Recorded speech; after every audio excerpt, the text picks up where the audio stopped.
It's now or never for Isaiah Foskey, whose future in New Orleans hinges on 2025. We got all that and a little bit of land yap for you on today's episode of Locked On Saints.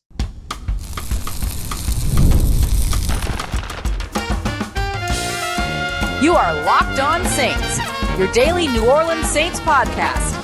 Part of the Locked On Podcast Network, your team every day. What is good, Who Dat Nation and Who Dat family? I am your host, your friend Ross Jackson, New Orleans native, your New Orleans Saints expert and credentialed member of the media covering those New Orleans Saints as a Saints beat writer over at LouisianaSports.net.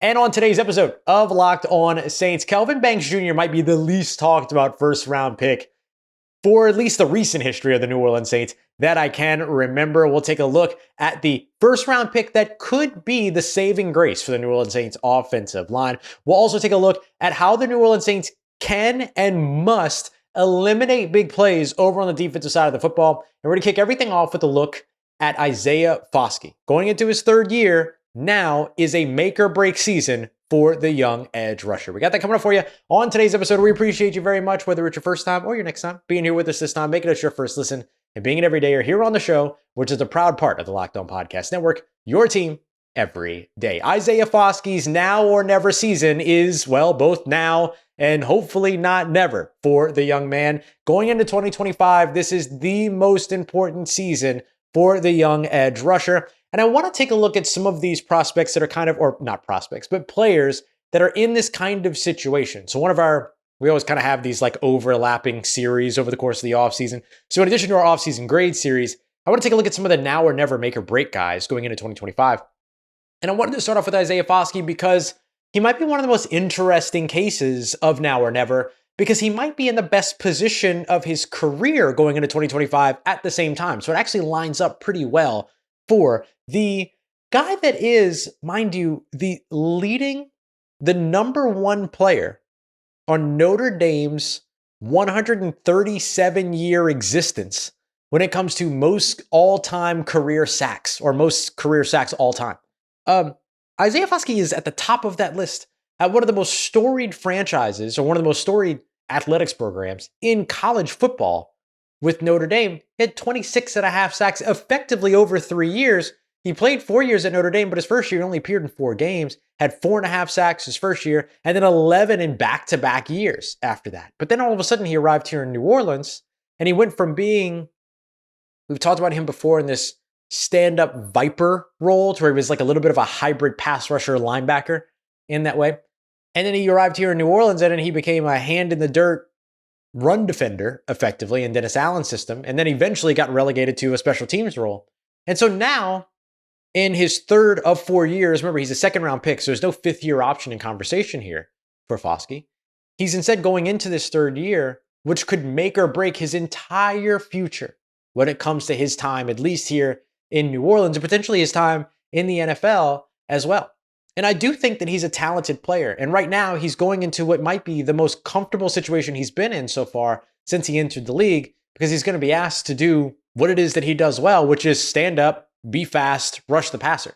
He just hasn't had those, as many at least, of those opportunities as one might imagine that he would have had being drafted out of the Fighting Irish when he had 11 sacks in back-to-back seasons, 22 sacks over the course of those 2 years.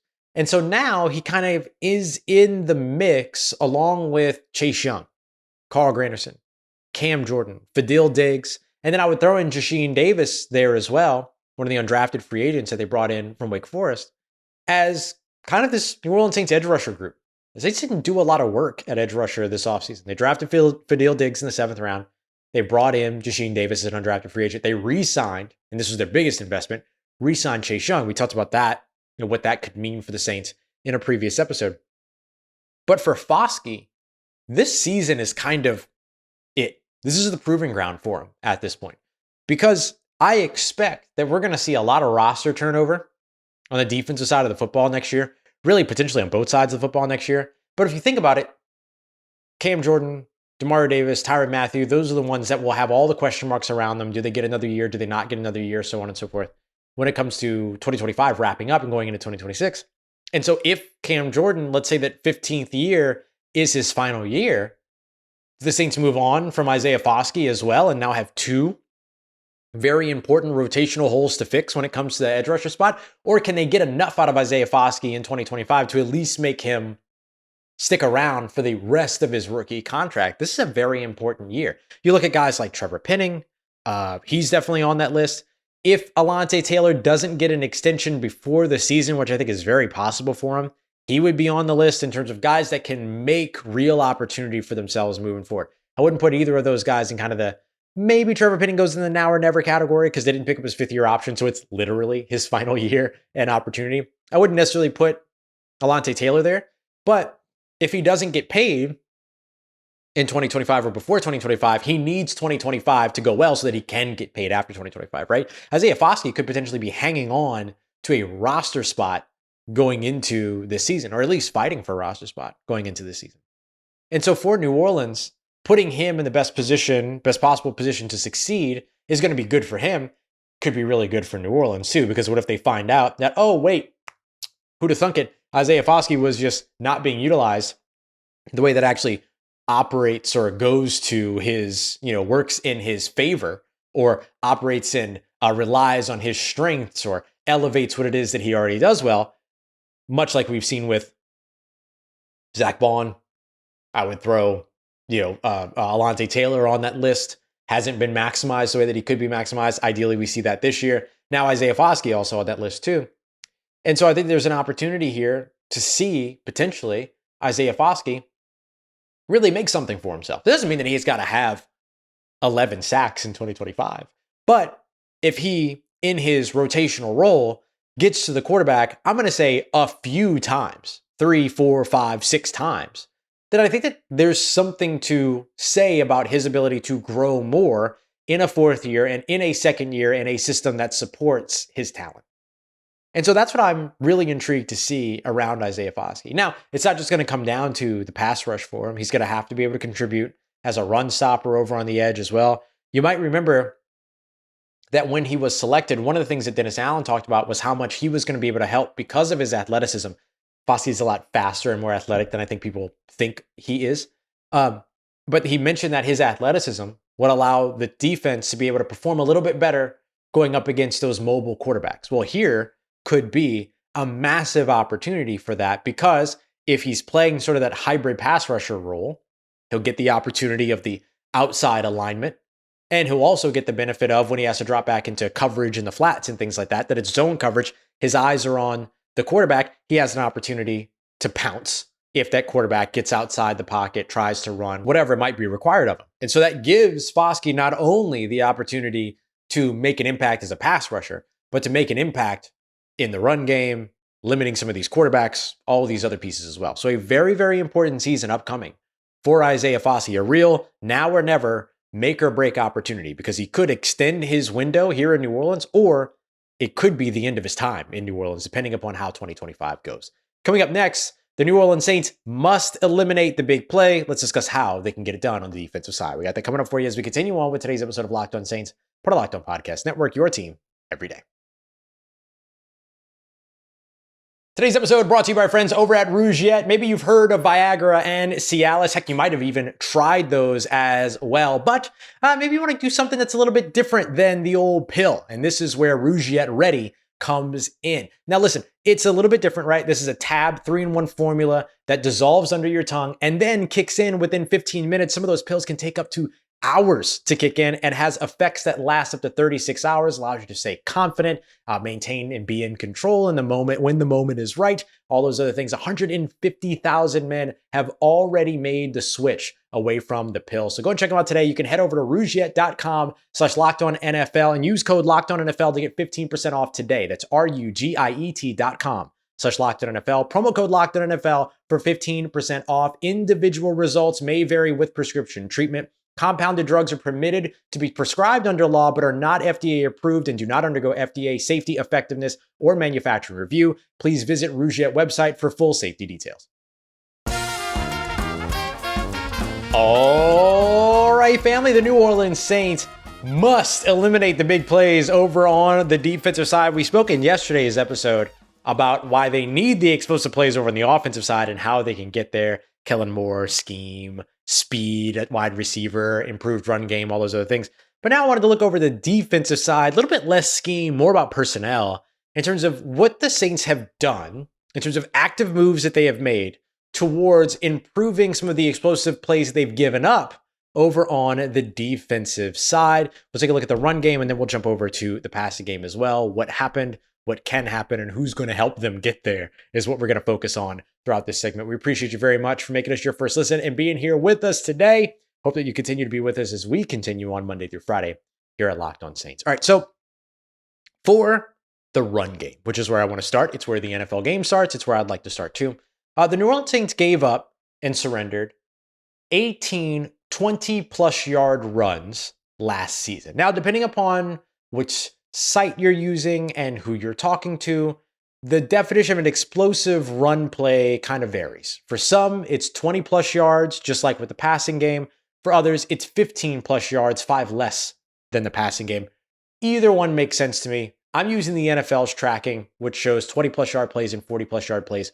So we'll keep it at that. So 18 20-plus yard runs surrendered by the New Orleans Saints. That's tied for the third most in the NFL, along with the Tennessee Titans, who also surrendered 18. The New York Giants were one play ahead, surrendering 19. And then the very, very hapless Cleveland Browns led the way at 22. So 4 plays more than the Saints. But you also might look at that and go, that's just 4 plays shy for the New Orleans Saints. Both make a lot of sense, right? The Saints were 31st in the NFL in the run game last year. So there's a lot of opportunity to make up some ground here. And that's just in terms of total yards. The other thing to consider too is that the Saints were the second worst defense last year in terms of surrendering yards per carry as well. 4.9 yards per carry, just beyond just beneath rather the Carolina Panthers, who gave up 5.2, which was the worst mark in the league. The Saints also surrendered 20 rushing touchdowns last year. Not too terrible. Top was I don't want to say, you know what? Let me rephrase what I said. I said not too terrible, actually quite terrible. The Cowboys 25, Niners and Panthers were tied at 24, Browns and Jets were at 22, Titans were at 21, Saints were at 20. Not the company you want to be a part of from the 2025 season. The other team that also surrendered 20, two other teams surrendered 20 along with the Saints. That would be the Chicago Bears and the Cincinnati Bengals. You'll notice that none of those teams were playoff teams last year, right? So the run game obviously is a place where the Saints need to tighten up a little bit. When it comes to 40-plus yard plays, nothing too big there. The Saints surrendered one 40-plus yard run play. That was, of course, in week 3 up against Kellen Moore's offense with the Philadelphia Eagles with the Saquon Barkley big run. 69 yards, I think is what it was. Pretty nice run there by Saquon Barkley. But it's the consistency with which they gave up the yards per carry, the scoring on the ground, and the big play on the ground, thinking about that 20-plus yard metric, that kind of put them in this position to be one of the worst run defenses in the NFL. Those chunk plays will add up pretty quickly, right? But then when you're also have the big chunk plays and you're also giving up 5 yards per carry, not great, Bob, right? Not a great situation to be in. So for New Orleans, there's a lot of opportunity to improve. We'll say it that way. Adversity is opportunity after all. To get a little bit better when it comes to the run defense. And so we saw the Saints actually make some moves that will help there. 3 that I'd like to highlight. Number 1 is the trade for Davon Godchaux. I think, now my good friend Dylan Sanders, who hosts our Saints Squad show, disagrees with me here, but I think the Davon Godchaux trade was such a smart trade and is something that will help to make that New Orleans Saints run defense better. He has the ability to play nose tackle, but also go to that 3-4 defensive end spot. He has the ability to stop the run. A guy that Brandon Staley, when Brandon Staley and Kellen Moore were together coaching with the Los Angeles Chargers, Brandon Staley was calling the defense as the Chargers head coach. Kellen Moore was on the offensive side. They were on their flight to take on the New England Patriots. And the way that Davon Godchaux tells the story is that Brandon Staley told Davon Godchaux that on their way to take on the New England Patriots, he said, hey, you see big number 92? That, of course, being Davon Godchaux. Don't think you're going to run against that guy. And then they were not able to run against that guy. And then now all of a sudden, Brandon Staley gets his next opportunity, right? That was 2023. Brandon Staley was an assistant head coach with the San Francisco 49ers. Now, all of a sudden, he becomes a defensive coordinator. He can build out his defense. What does he do? He goes and he gets Davon Godchaux. So I do think that there is something to that in terms of what the intent behind going to go and get Davon Godchaux is. So that's number one. Number two is the re-signing of Chase Young and continuing to invest in that edge rusher spot where you're still looking at guys that could be edge defenders. So he's going to have to set the edge in the run game, all those other things. Can he do it? Can he not do it? That will be a part of the conversation. The other one that I'm really, really interested in is the Danny Stutsman draft pick, which might not impact New Orleans in 2025 as much as it will in 2026 or 2027 when it comes to the run game. And so with that in mind, Danny Stutsman, who is a heat-seeking missile and who is a solid tackler as well, and you saw the Saints in this draft class, Jonas Sanker, Quincy Riley, Davon Godchaux, Vernon Broughton, all solid tacklers, right? A lot of reliability when it came to that, much like on the offensive side, a lot of reliability in terms of experience. With the defensive side, there's a lot of reliability in terms of tackling. And so I could see where the Saints could potentially look at Danny Stutsman being one of those second level gap fill guys that can come in and really contribute in the run game. But maybe that's not a 2025 thing. Maybe that's a beyond thing. But look, you got a plan for just beyond 2025. So I do think that the Saints have implemented or input rather the talent that will help them get better against the run. When it comes to their season against the pass last year, the Saints gave up and surrendered rather 56, 20 plus yard plays. Not as bad as the Jacksonville Jaguars, who gave up a whopping 71, followed up by only the Detroit Lions, who gave up a whopping 62. And then another playoff team, along with the Lions, not the Jaguars, of course. The Baltimore Ravens gave up 58, while the Bears and Rams, another playoff team, gave up 57. And then there are the Saints and the Browns at 56. Saints also gave up 10 40-plus yard plays, which is one of the third highest amount, tied with 6 different teams at that point, behind 14 for the Jags and then 2 teams tied at 12. And so there's a lot to be done there. I think that the things that you look at about how the Saints help themselves there, Justin Reid, bringing him in, which can maximize a little bit of what you're doing with Tyrann Mathieu, moving Alontae Taylor back into the slot, getting Kool-Aid McKinstry and Isaac Yiadom out on the outside, and potentially further investments to be had there. I think still some work to do there, but I do think the secondary is strong, and I do think that the Saints can eliminate some of those big plays. The one scheme thing that I will mention is obviously eyes on the quarterback, eyes in the backfield, a lot of opportunity to go out there and make plays. So I do think that the Saints have done the work necessary to be able to, that they can do so far, right? What they could do this offseason without any money to spend, but they went out there, they got that 9-person draft class, all these other things, that they did some things to help them out big time when it comes to improving the defense by taking away some of those explosive plays. Let's see how it all pans out by the time that the actual 2025 season rolls around. All right, coming up next, I want to wrap up the show taking a look at Kelvin Banks Jr., who might be the least talked about first round pick I've ever covered. We got that coming up for you next as we continue on with today's episode of Locked On Saints, part of Locked On Podcast Network, your team every day.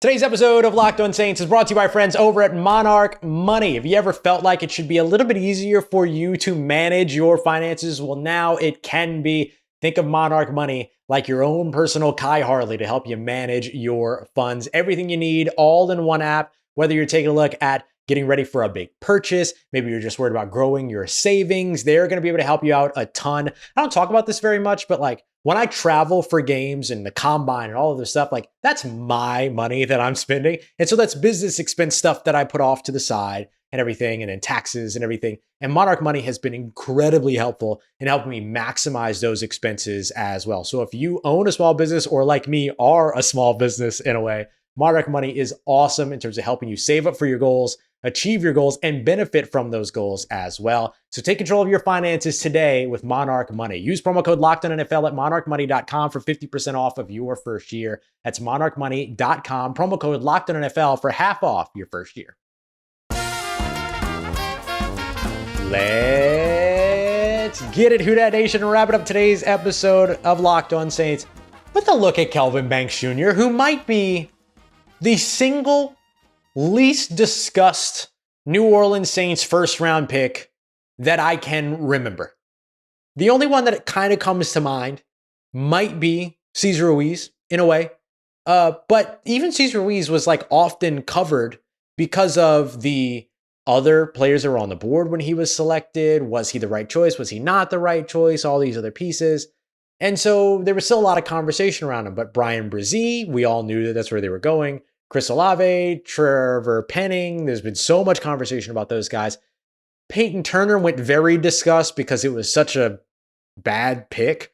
Eric McCoy was such a home run pick. Marcus Davenport trading 2 firsts to move up to get him became one of the, unfortunately, biggest misses in the NFL draft that in recent memory.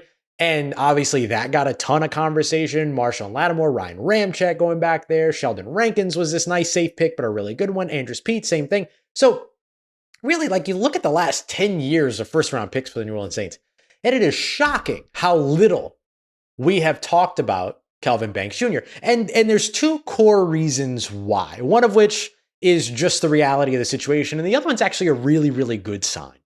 The first reason why we haven't talked about Kelvin Banks Jr. so much is because in the second round, the Saints drafted their first quarterback since Archie Manning in the first or second round, drafted their first quarterback ever in the second round in their entire organization's history, highest drafted quarterback since Archie Manning in the 1970s. So obviously that took a little bit of precedent, right? Like, that has been one of the core focuses, and this guy is already immediately in conversation to be the starting quarterback. So because of that, we, myself included, have not talked much about Kelvin Banks Jr. because there's been this other most important position player that was drafted immediately after. The other reason, though, that I think is a good thing is, unlike Cesar Ruiz, unlike Peyton Turner, unlike Marcus Davenport, there's no conversation around Kelvin Banks being a potentially bad pick. Like, I still contend that Cesar Ruiz has turned out to be a good pick. I know people disagree with me on that, but I think you have to look at the entire NFL and look at the guard position and understand what you could have at guard versus what you have at guard. And what the Saints have at guard is preferable, especially if Trevor Penning pans out at left guard. But for Kelvin Banks Jr., there's just no question about this guy. He is athletic. He is strong. He has a mean streak with which he plays. He's a great culture guy in the locker room as well. He's an awesome, awesome personality. There's just no question marks about this guy. Clean character, it's all there. And you look at what the Saints got when they drafted him, a guy that surrendered only 4 sacks in his entire career, just 1 last year, which was his first season in the SEC, by the way, who surrendered just north of 30 total pressures in his career. That's it. And then now you bring him to New Orleans and you put him at his natural position or inherent position at left tackle. The Saints can say that they're going to rotate and do all these things all they want, blah, blah, blah, blah. I think the Saints starting 5 is set. I think it's Kelvin Banks Jr. I think it's Trevor Penning. We know that it's Eric McCoy and Cesar Ruiz at center and right guard. And then, of course, Taliesin Fuanga moving back over to his collegiate position at right tackle. So as long as everybody stays healthy, that should be the New Orleans Saints starting 5. And I actually like, over on the left side of the line, Kelvin Banks Jr., who already looks like a veteran out there, and Trevor Penning. I'll take those mean streaks. Those are solid mean streaks. And I love having Trevor Penning in between Kelvin Banks Jr., who has sky-high potential, and Eric McCoy, who's one of the best centers in the NFL. I love that arrangement for Trevor Penning. And so Kelvin Banks Jr. not only comes in and is this solid piece, but also has this ripple effect that gets Taliesin Fuanga back to his collegiate position, that gives Trevor Penning another opportunity, that maximizes the offensive line as a whole. And maybe that's the other reason why we haven't talked about Kelvin Banks Jr. as much, and I mean a royal we here, collective we, is because he had other impact on other offensive linemen because of how immediately he can plug and play at one of the 3 most important positions in football, blindside tackle, for these young quarterbacks. But just a reminder about who Kelvin Banks Jr. is. Kelvin Banks Jr. out of Humble, Texas. Perfect city for him to come from, because he is indeed humble. Comes in at 6'5", 315 pounds. 21 years old. And listen to me when I tell you, when I say 21 years old, I mean a real 21 years old. He turned 21 on March 10th, just before the draft, a month before the draft. I'm not talking about, oh, he's 21 years old, but he turns 22 in August. No. He will play his entire rookie season as a 21-year-old rookie. What does that mean? It means the ceiling is sky high for this kid, especially grown man. I just said he was 6'5", 315 pounds, and I have the nerve to disrespect him as a kid. I am a kid compared to Kelvin Banks Jr., who is a grown man. But like, if he comes out in 2025, much like Taliesin Fuanga did, coming out in 2024 and being awesome at left tackle, it's only up from there in terms of his ability to progress. How good is he? Outland Trophy winner in 2024, Lombardi Trophy winner, or Lombardi Award winner in 2024. The Jacobs Blocking Trophy winner in 2024. Unanimous All-American in 2024. First team All-SEC in 2024. And in case you don't know, the Outland Trophy is given to the nation's best offensive lineman. Nation's best offensive lineman. The Lombardi Award is given to a Texas athlete who, quote, best embodies the values and spirits of NFL's legendary coach, Vince Lombardi. How cool is that? And then the Jacobs Blocking Trophy is given to one of the best blockers in a conference. I don't know if y'all are able to hear that or not, but that just scared me like crazy. That thunder was ridiculous. But anyway, he's awesome. He's great. He's a solid first round pick, and he is the least talked about first round pick that I can remember covering. And so I'm excited to see where things go with Kelvin Banks Jr. I'm excited for how he unlocks the rest of the offensive line and what it could mean for the rest of the New Orleans Saints moving forward. All right, coming up in tomorrow's episode, I want to continue down our path of grading the Saints offseason moves. So we'll go from A to F, leading off with where I would grade this New Orleans Saints draft class. We'll dive into that in tomorrow's episode. We appreciate you very much for making us a part of your day, part of your routine, for saying yes to me and the show. As always, if you see me, please say hi. And if you need anything else around your New Orleans Saints in between these episodes, make sure you follow me on your favorite social media at Ross Jackson, NOLA. Hit me up. Let me know how the family's doing. Let me know how you're living. Let me know how you're momming them. And trust you, that nation.